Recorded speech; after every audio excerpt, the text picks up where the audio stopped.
Kita mulai saja langsung dari informasi pertama, Ustadz. Ini mengunggah informasi di media sosial terkait adanya dugaan ritual pesugihan manusia. Sang pemilik akun, yakni seorang wanita berinisial SR, jalani pemeriksaan di Polres Jakarta Selatan. Pemeriksaan dilakukan polisi guna mengonfirmasi perihal unggahan tersebut. Wanita berinisial SR yang mengunggah perihal perhelatan sebuah acara dengan pesugihan manusia mendatangi Polres Jakarta Selatan untuk memenuhi panggilan penyidik Reskrim Polres Metro Jakarta Selatan. Pemanggilan dilakukan polisi guna mengonfirmasi terkait unggahannya tersebut. Dari konfirmasi SR, aparat membenarkan jika video tangkapan layar yang diunggah di media sosial tersebut adalah bukti obrolannya dengan seseorang yang sejauh ini belum diketahui identitasnya. Untuk itu, polisi akan melakukan penyelidikan lebih lanjut terkait ada tidaknya ritual pesugihan manusia seperti yang tertera dalam percakapan itu. Petugas kini mencari identitas dari lawan bicara SR dalam percakapannya. Yang disampaikan saudara SR ini itu hanya sebatas percakapan dengan orang lain melalui aplikasi WhatsApp. Nah, ya, jadi isi percakapan itulah yang kemudian dibuat menjadi konten video yang beredar. Berarti tidak bisa dipastikan bahwa orang yang lawan bicara saudari ini itu benar mengadakan acara seperti yang dimaksud seperti itu? Sampai dengan saat ini kami belum bisa memastikan. Tentunya ini menjadi tugas kita untuk mendalami secara lebih lanjut. Ya, hingga kini polisi masih menyelidiki maksud dari percakapan terkait dengan pesugihan yang dilakukan pengunggah dengan rekannya, dan saat ini SR masih dimintai keterangannya sebagai saksi. Ustadz, ini di zaman serba modern saat ini masih saja ada orang yang percaya dengan jalan pintas, salah satunya pesugihan. Bagaimana sebenarnya Islam melihat hal ini, Ustadz Atabik? Ya Mbak Nurul Cinta, pesugihan itu kan ritual untuk mendapatkan kekayaan secara instan atau jalan pintas, tidak melalui usaha-usaha yang sesungguhnya. Karenanya dikategorikan pesugihan itu adalah termasuk perbuatan syirik karena dia menggunakan pihak ketiga, apakah di sini makhluk halus, untuk kemudian mendapatkan kekayaan secara instan.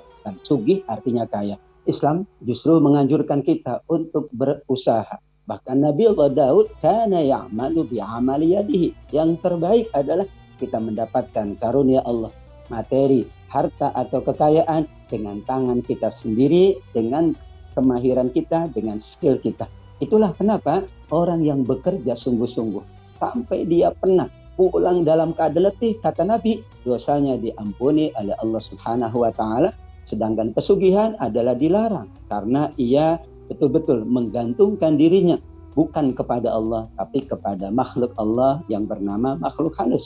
Dijadikan sebagai perbuatan syirik dan ini termasuk dosa besar sehingga kita menghindari perilaku pesugihan atau yang lainnya, cara atau ritual untuk memperkaya diri tapi dengan memanfaatkan makhluk halus. Di surat Al-Jin bahwa sungguh manusia yang banyak berinteraksi atau meminta bantuan dari jin, malah ia atau manusia itu sendiri yang semakin jauh dari Allah Subhanahu wa taala. Na'udzubillah. Na'udzubillahi min dzalik. Nah, Ustadz, ini kan termasuk dosa besar begitu ya. Lantas apakah pelakunya masih bisa bertaubat dan diampuni dosanya oleh Allah Subhanahu wa taala?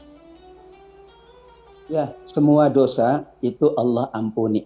Meskipun dosa besar bahkan termasuk syirik. Surat Az-Zumar ayat 53. Ya ibadiyalladzina asrafu ala anfusihim la taqnatu mir rahmatillah innallaha yaghfiru dzunuba jami'a. Allah mengampuni semua dosa. Namun kata para ulama persyaratannya, karena ini dosa yang teramat besar, yaitu mempersekutukan Allah, maka tobatnya berbeda dengan dosa-dosa yang lain. Karena di ayat yang lain, betul di surat An-Nisa, Allah tidak mengampuni orang yang berbuat syirik. Dosa syirik adalah dosa yang tidak diampuni oleh Allah. Namun manakala orang itu betul-betul setelah ia masuk dalam kategori syirik, kemudian ia betul-betul berubah, ia betul-betul menjadi lebih baik, meninggalkan, ia bertobat dengan tobatan nasuha, ada hak orang lain, ia kemudian kembalikan, ada yang tersakiti, terzalimi, ia kemudian meminta maaf. Semuanya adalah insya Allah diampuni. Ini hadis Nabi SAW. Umar bin Khattab pernah bertanya kepada Nabi, wahai Nabi, bagaimana keadaanku? Dosa besarku amat sangat banyak.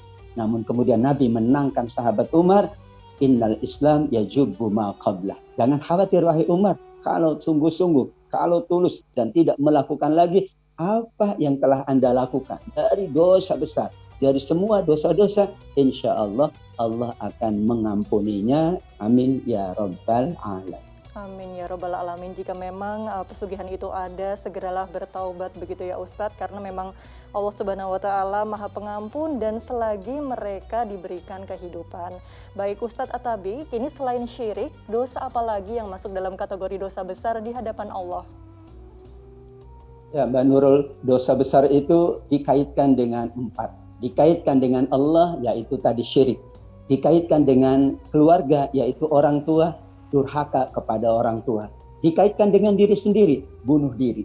Dan ada yang dikaitkan dengan sesama manusia, yaitu berzina, mencuri, merompak, dan sejenisnya. Maka atas 4 dasar ini sesungguhnya dosa besar itu manakala merusak hubungan kita dengan Allah, merusak diri sendiri, merusak sesama kita.